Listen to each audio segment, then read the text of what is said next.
Hello friends, welcome back to my YouTube channel Delhi को vlog. कैसे हो आप लोग? उम्मीद है सब अच्छे होंगे, सब बढ़िया होंगे और अपनी प्रिपरेशन भी अच्छे से कर रहे होंगे।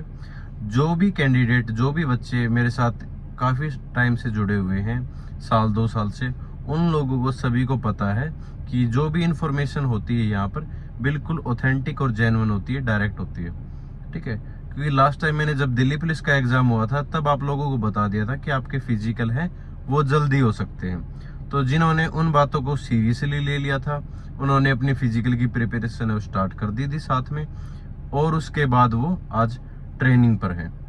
यही बात आरपीएफ एग्जाम को लेके मैंने बताई थी कि आपका जो एग्जाम है वो नवंबर दिसंबर में हो सकता है। ठीक है, हाँ, ये हो सकता है कि आपका जो एग्जाम हो 20 से 25 दिन चलता है, तो दिसंबर जनवरी में हो सकता है। लेकिन उस टाइम पे भी बच्चों ने ये बताया था कि सर आपको नहीं पता सितंबर में एग्जाम होगा या अगले साल एग्जाम होगा। ठीक है, तो उन बातों को छोड़ दो। अब आपको पता है, कल न्यूज़पेपर की कटिंग देखी थी आप लोगों ने, तो सब जो भी यूट्यूब चैनल थे उन्होंने चलाई है वो कटिंग, आप लोगों ने देख भी ली होगी। ठीक है, कि जो आपका एग्जाम है वो जल्द ही होने की संभावना है। जल्द का मतलब यही है आपका कि उसके 2 से 3 महीने आपके पास है। ठीक है, तो 2 से 3 महीनों में क्या करना है आप लोगों को, उसके बारे में आप लोगों को बता देता हूँ कि आपका सेफ स्कोर कितना लेके चलना है। ठीक है, और किन किन चीजों के ऊपर ध्यान देना है ताकि आपका सिलेक्शन है वो आरपीएफ के अंदर, कांस्टेबल और सब इंस्पेक्टर के अंदर हो जाए। पिछली बार की जो कट ऑफ गई थी उसके ऊपर इतना ज्यादा ध्यान नहीं देना है, क्योंकि लास्ट टाइम ना धांधली ज्यादा हो गई थी। ठीक है, लास्ट टाइम जो धांधली है ना वो ज्यादा हो गई थी। उसके बहुत सारे रीजन भी हो सकते हैं, और जो कट ऑफ गई थी वो जोन वाइज अलग अलग गई थी। कहीं पे 80 पे भी गई थी, कहीं पे 118 पे भी सिलेक्शन नहीं हुआ। ठीक है, तो उस चीज के बारे में लोगों को सिर्फ जो ये आपका एग्जाम है 2 से 3 महीने बाद, उसके ऊपर ज्यादा फोकस करके चलना है कि आप उसके अंदर कैसे आप स्कोर है वो इम्प्रोवाइज कर सकते हो, मैक्सिमाइज कितना आप स्कोर लेके आ सकते हो। ठीक है, और मेडिकल के ऊपर बात करेंगे, फिजिकल के ऊपर बात करेंगे, रिटन एग्जाम के ऊपर बात करेंगे। तो सबसे पहले आपका जो रिटन एग्जाम होगा उसमें आप लोगों को पता है 50 नंबर की जीएस रहने वाली है। ठीक है, और आपकी 35 की आपकी रीजनिंग और 35 नंबर का आपका मैथ रहने वाला है। ठीक है, तो 50 नंबर की जो आपका जीएस वाला पोर्शन रहने वाला है, ठीक है, जीके वाला पोर्शन, वो इंपॉर्टेंट हो जाता है। क्यों हो जाता है? क्योंकि रीजनिंग में बच्चे स्कोर कर जाते हैं, मैथ भी अच्छा होता है, मैथ में भी स्कोर कर जाते हैं। मैथ इतना ज्यादा हार्ड नहीं पूछा जाता, सिंपली बात है। ठीक है, तो आपका जो जीएस वाला पोर्शन है उसके अंदर आपको कैसे इंप्रूव करना है, एक तो जो इम्पोर्टेंट टॉपिक्स हैं, मैंने एक वीडियो भी डाल रखी थी, उन सारे टॉपिक्स को आप अच्छे से कवर कर लो। आपके पास स्टैटिक जीके की बुक हो, ठीक है, ल्यूसेंट हो, करंट अफेयर हो, और साइंस अलग से करनी है। ठीक है, मतलब या 3 या 4 बुक तो आपके पास एटलीस्ट हो, उनको आप बार बार रिवाइज करो। मैं ये नहीं कह रहा कि आपके पास 6 से 7 बुक हो या ज्यादा बुक हो, ये तो एटलीस्ट हो। अगर आपके पास करंट अफेयर की बुक नहीं है, ठीक है, तो आप वीडियो देख लो, मंथली वीडियो देख लो, बुक परचेज करने की जरूरत है नहीं। ठीक है, साइंस की एक आती है, पतली सी बुकलेट मिल जाएगी आपको प्रीवियस ईयर की, वो कर लो। आप कोई भी एग्जाम निकालने जा रहे हो ना, कोई भी एग्जाम किसी भी उसका, तो उसके प्रीवियस ईयर सबसे ज्यादा इंपॉर्टेंट हो जाते हैं। अगर आप सिंपल प्रीवियस ईयर और आप करंट अफेयर भी करोगे ना, तो ये मान के चलो कि 60% आप वो एग्जाम निकाल दोगे। ठीक है, इतना ज्यादा पोर्शन रहता है प्रीवियस ईयर का और करंट अफेयर का। और जो ल्यूसेंट को हल्के में ले रहे हैं ना, ल्यूसेंट से बहुत ज्यादा क्वेश्चन देखने को मिलते हैं भाई। जब भी आप आरपीएफ का एग्जाम दोगे तो आपको आइडिया हो जाएगा कि हाँ, ल्यूसेंट से बहुत काफी क्वेश्चन आए हुए हैं। ठीक है, तो आपके पास ल्यूसेंट हो अच्छे से कवर की हुई। ठीक है, आप स्टैटिक जीके करना चाहो तो कर सकते हो, नहीं तो ल्यूसेंट से भी कवर हो जाएगी। उसके बाद आपके पास करंट अफेयर हो, प्रीवियस ईयर हो। ठीक है, ये चीजें आप लगाओ। उसके बाद आप लोगों को क्या करना है, मॉक टेस्ट लगाने हैं। मॉक टेस्ट आप कोई भी अलग अलग प्लेटफॉर्म से लगा लो, या तो आप टेक्स्ट बुक से लगा लो, ठीक है, या आपकी आरडब्ल्यू वाली एप्लीकेशन है वहां से लगा लो।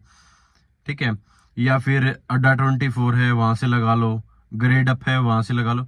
अलग अलग प्लेटफॉर्म से आपको क्या लगाने, मॉक लगाने। क्यों अलग अलग प्लेटफॉर्म से लगाने? क्योंकि जब भी हम किसी एक प्लेटफॉर्म से लगाने लग जाते हैं ना, तो कुछ टाइम बाद क्या होता है, जब हम किसी भी एक प्लेटफॉर्म पर जो प्रैक्टिस सेट लगाते हैं या मॉक टेस्ट लगाते हैं, उसमें क्या होते हैं, क्वेश्चंस हैं वो रिपीट होने लग जाते हैं। ठीक है, तो हमें वो फिर इजी क्वेश्चन मिल जाते हैं और इजी को हम आसानी से सिर्फ आंसर के हिसाब से आप टिक कर देते हो। ठीक है, तो वहाँ आपके लिए इजी हो जाएगा, कंफर्टेबल हो जाओगे आप लोग। ठीक है, तो आप हर प्लेटफॉर्म से एग्जाम लगाओ, चाहे वो फ्री ऑफ कॉस्ट हो या आपको परचेज करना पड़े। ठीक है, और रही बात आपकी रीजनिंग की, रीजनिंग क्या आप प्रीवियस ईयर लगा लो या कहीं से भी आपने जो भी कर रखा होगा, पहले से कर रखा होगा, ठीक है, वो लगा लो। अब रीजनिंग नए सिरे से स्टार्ट करने की जरूरत है नहीं, आप वीडियो देख सकते हो एक एक सीरीज की। ठीक है, तो लगाने आप लोगों को ही है, सिर्फ ये है कि वहां पर एग्जाम के अंदर थोड़ा सा आपका टाइम बच जाएगा, आपने अगर अच्छे से रीजनिंग कर रखी हुई तो। ठीक है, सेम बात आपकी मैथ के अंदर, जो परसेंटेज है, पाइप्स वाले क्वेश्चंस हैं, ठीक है, प्रॉफिट लॉस के ज्यादा पूछे जाते हैं रेलवे के अंदर।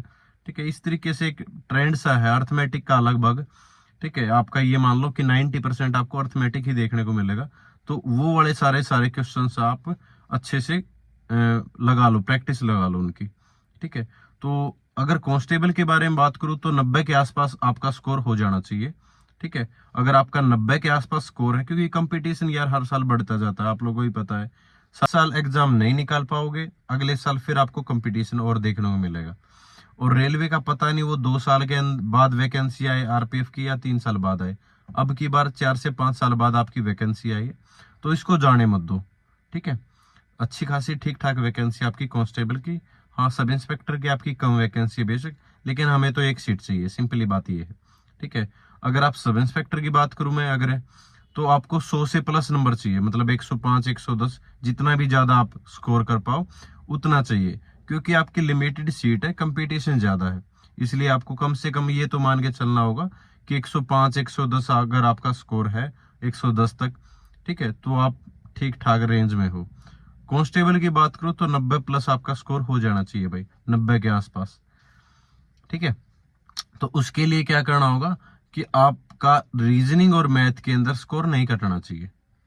ठीक है, जिसकी भी मान लो मैथ थोड़ा सा वीक है, तो वो अपना जीके के अंदर थोड़ा सा 5 से 7 नंबर है, वो स्कोर इंप्रूव करेगा।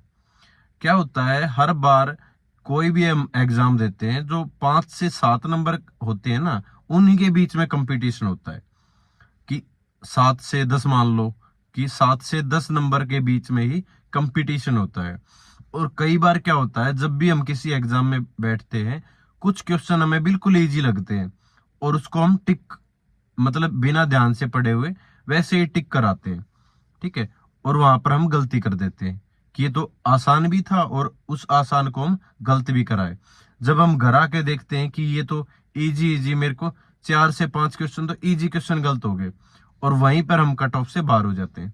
तो थोड़ा सा एक अच्छे माइंड से, फ्रेश माइंड से आप लोगों को रिलैक्स होके, पैनिक हुए बिना, ठीक है, पैनिक नहीं होना है, घबराना नहीं है, आराम से रिलैक्स होकर आपको एग्जाम देना है। ठीक है, और जो इजी वाले क्वेश्चन है उसको थोड़ा सा ध्यान से पढ़कर, कि इसमें कोई बीच में ये आ जाता है कि नहीं पूछा गया है या इनमें से क्या नहीं है, इस तरीके से कुछ भी एक टर्म है वो यूज कर देता है और हम बिना उसको ध्यान से पढ़े वो टिक कर देते हैं। ठीक है, कई बार ऐसा ही मैथ के अंदर होता है कि हम बिल्कुल आंसर की तरफ बढ़े हुए होते हैं और हम बीच में ये सोच जाते हैं कि हाँ इसका आंसर तो ये होगा, वो फटाक से उसका टिक कराते हैं। ठीक है, तो 1-2 सेकंड को बचाने के चक्कर में, ठीक है, ऐसा नहीं करना है कि हम फटाफट थोड़ा सा गलत कराएं उस क्वेश्चन को। ठीक है, इस तरीके से नहीं करना है, तो थोड़ा सा ध्यान देकर पढ़ाई करनी है आप लोगों को, कि आप लोग पढ़ पाओ उस चीज को। ठीक है, दूसरी चीज, जब भी आप प्रैक्टिस कर रहे हो ना, तो अगर आपके पास लैपटॉप है तो द बेस्ट है कि आप उस पर आप प्रैक्टिस करो, क्योंकि वहां पर आपको आइडिया हो जाएगा कि स्पीड के साथ आप जो क्वेश्चंस है वो लगा रहे हो। फोन है तो फोन में लगा लो, कोई ऐसी बड़ी बात नहीं, लेकिन क्योंकि ऑनलाइन एग्जाम होगा, आप लोगों को भी पता है, तो ऑनलाइन ही प्रैक्टिस लगाओ। ठीक है, करंट अफेयर इंपॉर्टेंट है भाई, करंट अफेयर को बार बार आप लोग रिवाइज करो। ठीक है, मंथली करंट अफेयर करो, 6 से 7 महीनों की तो एटलीस्ट आपके पास करंट अफेयर हो। ठीक है, मेडिकल के लिए बता दूं, अगर जिसका फ्लैट फुट है और कलर ब्लाइंडनेस है, ठीक है, कलर ब्लाइंडनेस का मतलब आप रिकॉग्नाइज नहीं कर पा रहे हो कलर कौन सा है, कि उसमें नंबर्स होते हैं जैसे, ठीक है, 69, 72 इस तरीके से, और आप रिकॉग्नाइज नहीं कर पाओगे अगर कलर ब्लाइंड हो, ठीक है। तो वो कंडीशन नहीं होनी चाहिए। दूसरे आपका मतलब सारे के सारे पार्ट हो, कोई उंगली कटी ना हो कि सिर्फ 3 ही उंगलियां हैं, ठीक है, और फ्लैट फुट ना हो। अगर ये कंडीशन नहीं है तो आप मेडिकली फिट हो। कहीं पर भी मैसेज छोड़ने की जरूरत है नहीं कि सर मैं मेडिकल फिट हो जाऊंगा, नहीं हो जाऊंगा। मैंने 2 कंडीशन बता दी मोटा मोटे, बाकी आपके मेडिकल हैं इतने ज्यादा हार्ड नहीं होते, ठीक है। जनरल जो आपके सिविल हॉस्पिटल्स हैं उन्हीं के अंदर होते हैं, तो वहां पर काम चल जाता है भाई, ठीक है। तो अगर आप फिजिकली फिट हो, अगर आप रनिंग कर पा रहे हो, ठीक है, 1600 मीटर रनिंग कर पा रहे हो, लॉन्ग जंप कर पा रहे हो, हाई जंप कर पा रहे हो, तो आप फिट हो, उसमें कोई ऐसी बड़ी बात रहने नहीं वाली है। तो 2 चीजें आपको साथ में करनी है। एक तो आप आज से ही फिजिकल स्टार्ट कर दो, क्योंकि आपके एग्जाम के बाद 1 से 1.5 महीने बाद, ठीक है, 1 महीना ही मान के चलो कि 1 महीने बाद आपके फिजिकल स्टार्ट हो जाएंगे, ठीक है। तो 1 महीने के अंदर आप 5 मिनट 45 सेकंड का जो टाइम है वो नहीं ले पाओगे, ठीक है, उस टाइम को नहीं अचीव कर पाओगे। तो इससे अच्छा यही है, आपके पास अभी से 2-3 महीने ये हैं और 1 महीना वो मान लो, ठीक है, 4 से 5 महीने का आपका टाइम मिल जाएगा। 4 से 5 महीनों के अंदर आप जो वो टाइमिंग है उसको अचीव कर पाओगे, लॉन्ग जंप कर पाओगे और हाई जंप है वो कर पाओगे, ठीक है। तो इस चीज को थोड़ा सा सीरियसली ले लो। आपका रिटन एग्जाम जितना ज्यादा इंपॉर्टेंट है उतना ही इंपॉर्टेंट आपका फिजिकल एग्जामिनेशन है। उसके बिना आप आरपीएफ के अंदर सेलेक्ट नहीं हो पाओगे, सिंपली बात ये है, ठीक है। तो आपके पास जो भी अभी बुक है उसी को रिवाइज करना है, नई बुक नहीं परचेज करनी है, कोई भी नया कोर्स है वो नहीं परचेज करना है। सिंपली बात मैं आपको बता देता हूं, जिसका भी कहीं पैनिक होके डर के ये सोच लो कि सर मैं तो अभी पढ़ाई स्टार्ट कर दूंगा, मेरा तो एग्जाम आने वाला, दिन रात एक कर दूंगा, ये कर दूंगा, वो कर दूंगा, आप रिलैक्स होकर जैसी आपकी ड्यूटी आपके पढ़ाई के हावर्स रहते हैं उसमें आप 1-2 घंटा बढ़ा दो बस, ठीक है। उस चीज को रिवाइज जरूर करना, सिर्फ ये नहीं कि आप कवर करते चल रहे हो। अगर आप उस चीज को रिवाइज नहीं कर पाओगे तो आपको वो चीजें याद नहीं रहेंगी लंबे टाइम तक, और याद नहीं रहेंगे तो उस चीज को आपको पढ़ाई करने का कोई फायदा भी नहीं होगा, ठीक है। तो और कोई डाउट हो तो आप कमेंट सेक्शन में जाकर एक बार कमेंट करके मेरे से पूछ सकते हो, बात कर सकते हो, उन सारी चीजों का मैं आपको जवाब दे दूंगा, ठीक है। तो बेस्ट ऑफ लक सभी को, और अच्छे से तैयारी करनी है, अब की बार सिलेक्शन लेना भाई, ठीक है। सीरियसली होके जो भी आपके पास बुक्स अवेलेबल है उसको अच्छे से पढ़ो। सेल्फ स्टडी जितना ज्यादा करोगे ना वो उतना ही ज्यादा आपके लिए बेनिफिट होगा। किसी को कोई मैराथन पैराथन कुछ देखने की जरूरत है नहीं, सेल्फ स्टडी करो, ठीक है। जितना ज्यादा आप सेल्फ स्टडी करोगे, अच्छे से पढ़ाई करोगे मन लगा के, ठीक है, उसी के लिए आप मॉक लगाओ, प्रैक्टिस सेट लगाओ, ठीक है, वही आपको सिलेक्शन के लिए लेके जाएगी। तो thank you so much channel से जुड़े रहने के लिए। जय हिंद सभी को, नमस्कार।